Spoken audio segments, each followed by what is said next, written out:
Meu objetivo aqui é tão somente trazer a ciência da apresentação de 2 projetos de lei que protocolei nessa data. O primeiro deles refere-se a um tema que me parece muito relevante e que estava completando uma lacuna no ordenamento jurídico brasileiro, qual seja a questão da negociação coletiva no âmbito da administração pública. Como sabemos, no regime da consolidação das leis do trabalho, da CLT, quando há um dissídio, um conflito entre o empregado e o empregador, a matéria está disciplinada de maneira muito clara pela Justiça do Trabalho, podendo chegar até mesmo a figura do dissídio coletivo determinado pelo respectivo Tribunal Regional do Trabalho. Mas, quando o conflito se dá entre servidores públicos e o poder público e a administração, nós tínhamos aí a ausência das normas. E o objetivo desse nosso projeto de lei é exatamente apresentar, sugerir um parâmetro, uma moldura, um conjunto de etapas e de passos,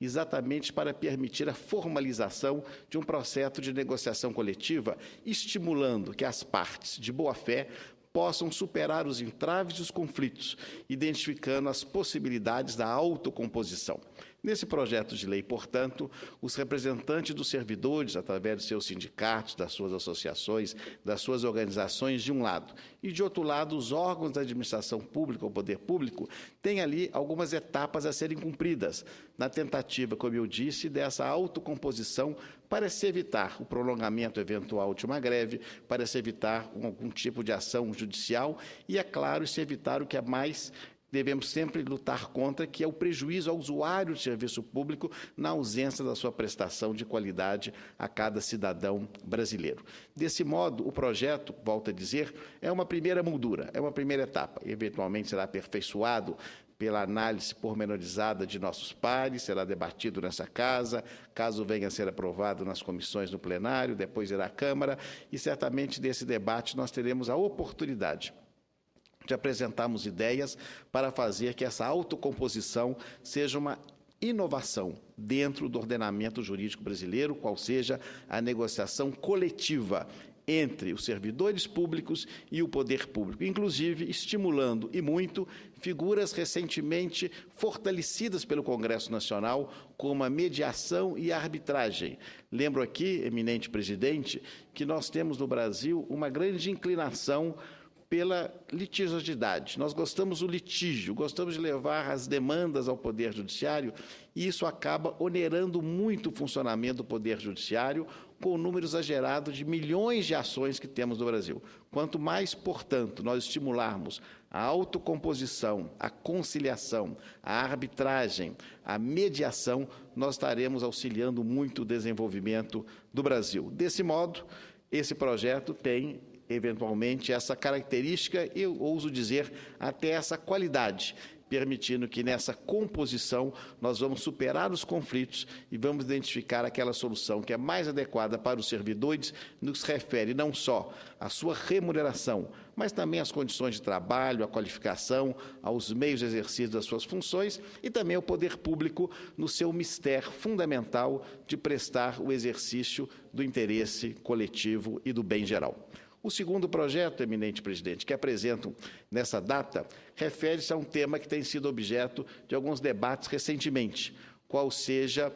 a possibilidade de se conhecer o teor de reuniões de conselhos de administração e também conselhos fiscal das empresas estatais. Hoje, lamentavelmente, os registros dessas reuniões não ocorrem. O projeto de lei, singelo na sua concepção e até mesmo em sua redação, introduz nas regras de transparência no Brasil a obrigatoriedade de que, durante 5 anos, se guardem as fitas, os registros de gravação das reuniões dos conselhos de administração e fiscal das empresas estatais, das autarquias, das fundações e dos órgãos que tenham esses colegiados. O objetivo é dar transparência, conhecimento, acesso ao cidadão a essas informações de maneira bastante clara e bastante evidente. Eu gostaria de dizer que esse projeto, ele inclusive protege os senhores conselheiros quando surgir uma dúvida, eventualmente, quanto à eventual alegação de omissão, de ausência de participação, de tal modo que esse registro, que permanecerá por 5 anos à disposição dos interessados, vai detalhar de modo muito claro, com fiel reprodução dos debates ali travados, o que aconteceu de modo muito claro naquela reunião daquele colegiado de administração de grandes empresas que tratam de assuntos relevantíssimos para o Brasil, como sabemos que temos no modelo administrativo brasileiro. Permito-me ainda, presidente, abusando da boa vontade de Vossa Excelência, mas sendo bastante célere na minha exposição, acrescer que apresentei recentemente um outro projeto de lei que me parece muito relevante, que trata da introdução das regras e dos preceitos de direito público na Lei de Introdução às Normas do Direito Brasileiro. Essa é a antiga Lei de Introdução ao Código Civil, que foi trazida por um decreto-lei de 1942 e que foi agora recentemente rebatizada como Lei de Introdução às Normas do Direito Brasileiro. E o nosso objetivo nesse trabalho,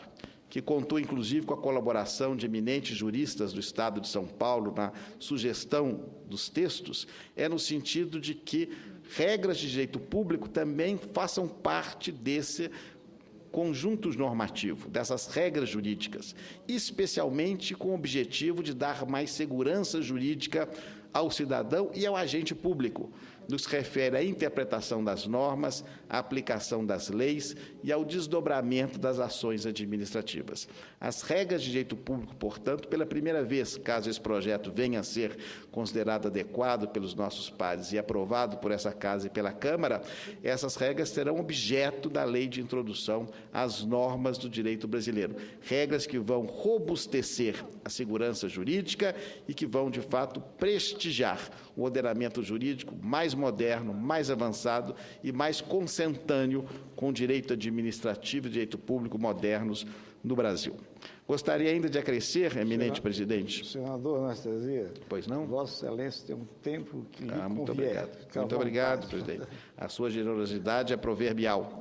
Eu gostaria, mas não tomarei muito tempo, de dizer ainda que apresentei recentemente, e vou mencionar só mais 2 projetos.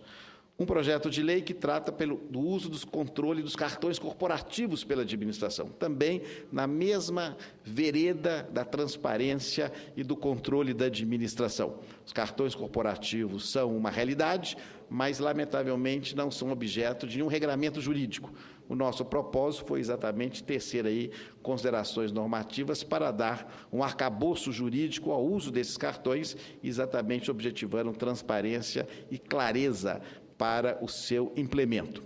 E, por fim, acresço que apresentei também, eminente presidente, Vossa Excelência, prefeito de capital, sabe das dificuldades dos municípios brasileiros, uma proposta de emenda constitucional que pretende estabelecer uma forma mais simplificada para o acesso de municípios pequenos, e é claro que a lei ordinária posteriormente detalhará,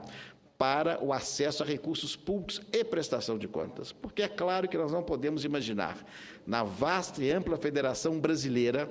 que as mesmas regras se apliquem ao Estado de São Paulo, ao meu Estado de Minas Gerais, que tem uma grande estrutura administrativa, aos grandes municípios e capitais brasileiras e aos pequenos municípios, que têm 3, 4, 5, 8 mil habitantes. Não é possível. Nós devemos estabelecer aqui um sistema de fast track, uma forma mais rápida para que esses municípios tenham acesso aos recursos e também possam prestar contas desses recursos, tornando uma fórmula mais simples, desburocratizada. Usaria até, se me permite, a expressão um simples municipal, tornando mais fácil o acesso a esses recursos e a respectiva prestação de contas. Faço aqui essas observações, eminente presidente, senhoras e senhores senadores, caros